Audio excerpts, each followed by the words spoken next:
कथाकरणी सूर्याय नमः। मैं नीलम आप सभी का आपके अपने चैनल प्रभु भक्ति संगीत में हार्दिक स्वागत करती हूँ।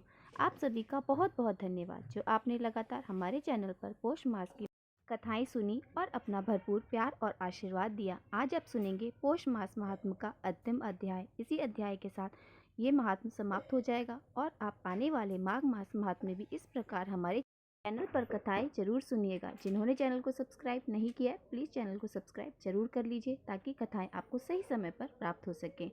आगे के महात्म में मार्कंडेय जी कहते हैं, राजा खनिक के पुत्र शुभ ने भी राज्य पाने के बाद पिता की तरह ही धर्म पूर्वक प्रजाजनों का पालन किया। वे दानवीर तथा अनेक यज्ञों के अनुष्ठान करने वाले थे। उन्होंने व्यवहार आदि के मार्ग में शत्रु और मित्र दोनों के प्रति एक समान भाव रखा।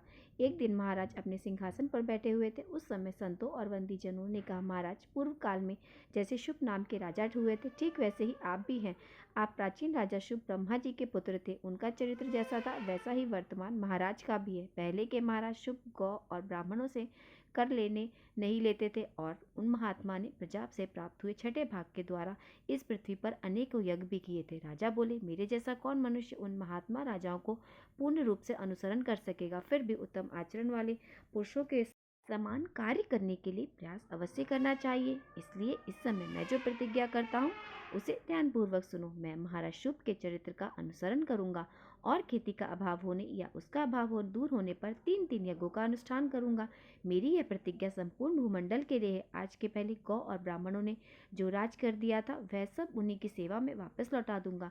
ऐसा कहकर राजा शुभ ने अपने सब कुछ वैसा ही किया। वे खेती मारी जाने पर अर्थात बारिश न होने पर या अतिवृष्टि होने पर 3 यज्ञों का अनुष्ठान करते थे।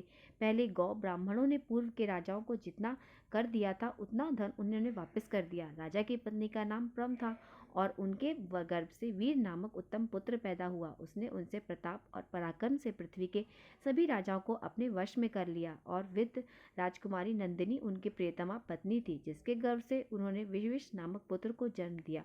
विविश भी महाबलवान राजा हुए। उनके शासनकाल में आबादी अधिक हो जाने से संपूर्ण पृथ्वी मनुष्यों से भर गई थी। समय पर वर्षा होती, पृथ्वी पर खेती लहलहा रही थी। खेती में अच्छे दाने लगते और दानों में पूर्ण रस भरे रहते थे, अर्थात वे धन दाने से भरपूर रहते थे।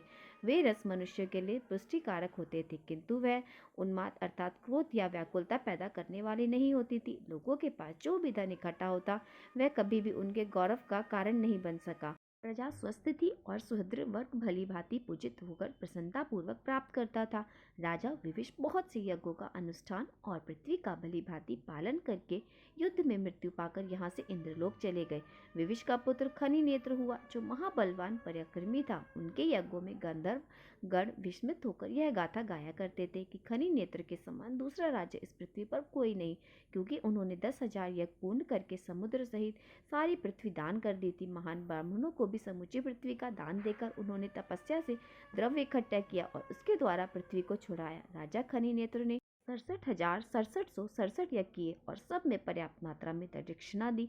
राजा को कोई पुत्र नहीं था, इसलिए वे पापनाशनी गोमती नदी के तट पर गए और वहां मन, वाणी और शरीर को संयम में रखकर घोर तपस्या करने लगे। संतान के लिए उन्होंने इंद्र की स्तुति की और उनके स्त्रोत तपस्या और भक्ति से संतुष्ट होकर देवराज इंद्र ने कहा, राजन मैं तुम पर बहुत प्रसन्न हूँ, कोई वर मांगो। राजा बोले, देवेश्वर मुझे कोई पुत्र नहीं, इसलिए आपकी कृपा से मुझे प्राप्त हो जाए वह पुत्र समस्त धारियों में श्रेष्ठ, अक्षय ऐश्वर्य सिद्ध युक्त, धर्म पालक और धर्मजीत दिया हो और राज्य का मनोरथ पूर्ण कर सके। अब वे प्रजा का पालन करने लगे। अपने नगर में आए, वहां विधि पूर्वक यज्ञ का अनुष्ठान किया, धर्म पूर्वक प्रजा का पालन करने लगे। उस समय देवराज इंद्र की कृपा से उन्हें पुत्र हुआ, जिसका नाम उन्होंने बलाश रख दिया। फिर राजा ने पुत्र को सभी शास्त्रों की शिक्षा दी। पिता की मृत्यु के बाद राजा सिंहासन पर आसीन हुआ और उसके बाद उसने पृथ्वी के संपूर्ण राजा को अपने वश में कर लिया, किंतु बहुत से महापराक्रमी राजा जो सब प्रकार के साधन और धन से संपन्न एक साथ थे वे मिल गए और उन्होंने राजा पलाश को उसकी राजधानी में ही घेर लिया। नगर पर घेरा पड़ जाने से राजा को बहुत क्रोध आया, किंतु उनका खजाना बहुत थोड़ा रह गया था, इसलिए सैनिक बल की कमी हो जाने से अत्यंत व्याकुल हो गए। जब उन्हें और कोई शरण नहीं दिखाई दी वे दुखी हो दोनों हाथ मुंह के आगे करके जोर से सांस लेने लगे। फिर तो उनके हाथों की उंगलियों के छिद्र से मुख की वायु से प्रेरित होकर सैकड़ों योद्धा, रथ, हाथी और घोड़े निकलने लगे। क्षण भर में ही राजा का सारा नगर बहुत बड़ी सेना से भर गया। तब उस विशाल सेना के साथ नगर से बाहर निकलकर शत्रु राजाओं को परास्त कर दिया उन्होंने और सबको अपने अधीन करके उन पर कर लगा दिया और कर का दमन करने वाले अर्थात आहादों को फूकने वाले से उन्होंने शत्रुओं को दाह कराने वाली सेना को उत्पन्न किया। इसलिए वे राजा बलाश कर्ण धर्म कहलाने लगे। करम धम धर्मात्मा सब प्राणियों के मित्र और तीनों लोकों में विख्यात थे। जब राजा संकट में पड़े हुए थे तब साक्षात धर्म ने उनके पास पहुंचकर शत्रुनाशक सेना प्रदान की और फिर स्वयं भी उसे अदृश्य भी कर दिया। राजा वीरचंद्र की सुंदरी कन्या वीरा ने जो उत्पन्न व्रतों का पालन करने वाली थी स्वयंवर में महाराज कर्ण धर्म का वर्ण किया था अर्थात उनके साथ विवाह रचाया। उसके साथ गर्भ से महाराज ने अवीक्षित नामक पुत्र उत्पन्न किया। अब उनके नाम का प्रसंग भी सुनो। पुत्र उत्पन्न होने पर राजा कर्णम ने उसके ग्रह आदि के विषय में ज्योतिषों से पूछा। तब ज्योतिषों ने कहा, महाराज आपका पुत्र उत्तम मुहूर्त, श्रेष्ठ नक्षत्र और शुभ लग्न में उत्पन्न हुआ है, इसलिए महापराक्रमी, महान सौभाग्यवान और अधिक बलशाली होगा। बृहस्पति और शुक्र 7वें स्थान में, चंद्रमा चौथे स्थान में रहकर बालक को देखते हैं। स्थान में बुध 20 को देखते हैं। मंगल शनिचर की इस पर दृष्टि नहीं है, इसलिए सब प्रकार की संपत्तियों से युक्त होगा। ज्योतिषों की बात सुनकर राजा को बड़ी प्रसन्नता हुई। राजा कहने लगे, मेरे पुत्र को बृहस्पति और बुध देखते हैं और सूर्य दूर रहते हैं अर्थात उसकी दृष्टि से यह दूर है, इसलिए इसका नाम अवीक्षित होगा। कर्णम के पुत्र अवीक्षित वेद वेदांग के पारंगत विद्वान हुए। उन्होंने मुनिवर कर्ण के पुत्र से संपूर्ण अस्त्र विद्या की शिक्षा ग्रहण की। वे रूप में अश्विनी कुमार, बुद्धि में बृहस्पति, कांति में चंद्रमा, तेज में सूर्य, धैर्य में समुद्र, क्षमा में पृथ्वी के समान थे। वीरता में तो उनकी बराबरी कोई नहीं कर सकता था। एक समय की बात है, वे वेदिश के राजा विशाल की कन्या विशालिनी को प्राप्त करने के लिए उसके स्वयंवर में गए। वह सुंदर दांतों वाली सुंदर समस्त राजाओं की उपेक्षा करने लग चली जा रही थी। इतने में अवीक्षित ने उसे बलपूर्वक पकड़ लिया। उन्हें अपने बल का बहुत अभिमान था। उनके इस काम से अन्य सभी राजाओं को बहुत अपमान हुआ, जो बहुत बड़ी भारी संख्या में एकत्रित हुए थे। इसलिए वे खिन्न होकर एक दूसरे से कहने लगे कि अनेक बलशाली राजाओं के होते हुए किसी एक के द्वारा नारी का अपहरण हो और आप लोग उसे क्षमा कर दें, यह तो धिक्कार देने वाली बात है। क्षत्रिय वह तो यह है जो दुष्ट पुरुषों से सताए जाने वाले की रक्षा करे, उसे नुकसान ना होने दे, और जो ऐसा नहीं करते वे लोग उस नाम को व्यर्थ धारण करते हैं। संसार में कौन मनुष्य मृत्यु से नहीं डरता, किंतु युद्ध न करके कभी कौन अमर रह गया, यह विचार वह स्त्रीधारी क्षत्रियों को पुरुषार्थ का त्याग कभी नहीं करना चाहिए। यह सुनकर सभी राजा क्रोध में भर गए और एक दूसरे के साथ सलाह करके हथियार लेकर उठ खड़े हुए। कुछ रथों पर जा रहे थे, कुछ हाथियों से, कुछ घोड़ों से सवार हुए और कितने ही राजा क्रोधित होकर पैदल ही अवीक्षित से युद्ध करने जा पहुंचे। अवीक्षित अकेले थे। उनके विरोध से में बहुत से राजा और राजकुमार थे। उनमें बड़ा भयंकर युद्ध तथा तलवार, शक्ति, गदा, धनुष, बाण लिए हुए सभी राजा अवीक्षित पर प्रहार करने लगे। राजकुमार अवीक्षित भी अकेले ही उन सभी राजाओं से भिड़ गए और सैकड़ों बारों से मारकर उन्हें घायल करने लगे। अवीक्षित ने किसी की बाह काट डाली, किसी की गर्दन उड़ा दी, किसी की छाती में छेद कर डाले, किसी के वक्ष में प्रहार किया। शत्रुओं के आते हुए देखकर बाणों को वे मारकर दो टुकड़े कर देते, किसी की तलवार काटते, किसी के धनुष टुकड़े टुकड़े कर देते। कई राजकुमार अपना कवच कट जाने के कारण युद्ध के मैदान से पलायन कर गए। दूसरे अवीक्षित के बाणों से घायल होकर पैदल ही युद्ध से मैदान भाग गए। इस प्रकार जब राजाओं की सारी मंडली व्याकुल हो गई तब 700 वीर मरने का निश्चय करने युद्ध के लिए डट गए और उन सबको अपने उत्तम कुल, युवावस्था और शौर्यावस्था की लाज रखनी थी। जब सारी सेना परास्त होकर भागने लगी तब वहां पर 700 राजा एक साथ मिलकर अवीक्षित से युद्ध करने लगे। अवीक्षित अत्यंत क्रोध में भरकर धर्म युद्ध के नियम से लड़ने लगा। उन्होंने उन सब के हथियारों को कवच से काट गिराया तथा उन राजाओं ने धर्म से विमुख होकर चारों ओर से अर्थात जो नियम युद्ध के विपरीत था उस नियम से चारों ओर से अवीक्षित को घेर लिया। हजारों बाड़ों से बंधने लगे। वे बहुतों के प्रहारों से पीड़ित होकर वे अत्यंत व्याकुल होकर धरती पर गिर पड़े। इस अवस्था में उन सब ने मिलकर धर्मपूर्वक उन्हें बांध लिया और राजा विशाल के साथ फिर वैदिस नगर में प्रवेश किया। इसके बाद राजा कर्णम, उनकी पत्नी वीरा और अन्य राजाओं ने अवीक्षित के बंधे जाने का समाचार सुना। कुछ लोगों ने कर्णधम से कहा, महाराज वे सभी राजा वध करने लायक है जिन्होंने अधिक संख्या में सम्मिलित होकर अकेले राजकुमार को अधर्मपूर्वक बांधा है। दूसरे बोले कि आप चुप क्यों बैठे हैं, शीघ्र ही सेना तैयार कीजिए, दुष्ट विशाल को और वहां पर जाएं और वहां उस सभी राजाओं को बांध कर ले आई। यह बात सुनकर वीरपुत्रा वीरा ने, जो वीर वंश से उत्पन्न और वीर पत्नी थी, बड़ी प्रसन्नता का, हे राजाओं, मेरे पुत्र ने सभी राजाओं को जीतकर जो बलपूर्वक कन्या को अपने अधिकार में कर लिया वह ठीक ही किया है, इसलिए मन में चिंता करने की आवश्यकता नहीं है। उसके युद्ध में बंदी होना प्रशंसा की बात है। अब आप लोगों के सिर पर अस्त्र शस्त्रों के गिरने का समय आ पहुंचा है। युद्ध के लिए शीघ्रता करो, अपने अपने रथों पर सवार हो जाओ। घोड़े, हाथी, सारथी सब लेकर अपने साथ जाए और देरी ना करें। चाहिए, सबको परास्त होकर के शोभा पार करना चाहिए, वही शूरवीर कहलाता है। जैसे सूर्य अंधकार को दूर करके प्रकाशित होता है, उसी प्रकार शूरवीर शत्रु को हराकर यशस्वी होता है। इस प्रकार पत्नी के उत्साहित करने पर राजा करथम ने पुत्र के शत्रुओं का वध करने के लिए सेना को तैयार होने की आज्ञा दी। इसके बाद उनका विशाल और उनके साथियों के साथ घोर युद्ध हुआ। 3 दिनों तक युद्ध के बाद विशाल और उनके सहायक राजाओं का मंडल जब प्राय पराजित हो गया, तब राजा विशाल हाथ में अर्घ्य लेकर महाराज कर्ण धर्म के पास गए और उन्होंने बड़े प्रेम से कहा, धर्म का पूजन किया, उनका पुत्र अविक्षित बंधन से मुक्त कर दिया और राजा ने एक रात वहां बड़े सुख से बिताई। दूसरे दिन विशाल अपनी कन्या को लेकर अपने साथ लेकर महाराज कंधम के सामने प्रकट हुए, पर उसने कहा, अब मैं इस कन्या को ग्रहण नहीं करूंगा, क्योंकि इसके देखते देखते शत्रुओं द्वारा युद्ध में मैं परास्त हो चुका हूँ। अब आप किसी और के साथ इसका विवाह करा दें या फिर उस पुरुष का वर्ण करें जिसका यश और पराक्रम अखंडित हो, जिससे शत्रुओं के हाथ से अपमानित ना होना पड़े। जो पुरुष सबल होने के कारण स्वतंत्र होता है और स्त्रियां अबला के कारण सदा परतंत्र रहती है, किंतु जहाँ पुरुष भी दूसरों के परतंत्र हो गया, वहां उसमें मनुष्यता ही क्या रहेगी। जब इसके सामने ही राजाओं ने मुझे धरती पर गिरा दिया, तब मैं इसे अपना मुंह कैसे दिखाऊंगा। अविक्षित के ऐसा कहने पर राजा विशाल ने अपनी पुत्री से कहा, बेटी, इन महात्मा की बात तुमने सुनी है ना। सुबह जिसमें तुम्हारी रुचि हो ऐसे किसी दूसरे पुरुष को पति रूप में वर्ण करो, या हम जिसे तुम्हें दे दे उसी का तुम आदर करो। कन्या ने सुना तो बोली, पिताजी, हालांकि युद्ध में इसके पश और पराक्रम की हानि हुई है, फिर भी यह उसमें धर्मानुसार है। यह कहना बिल्कुल ठीक नहीं है। युद्ध के लिए जब बहुत से राजा आए, तब उसमें सिंह की तरह अकेले घुस गए और लगातार डटकर सामना किया इन्होंने। इससे इनका महान शौर्य प्रकट होता है। यह वीरता और पराक्रम से युक्त होकर धर्म में संलग्न रहे।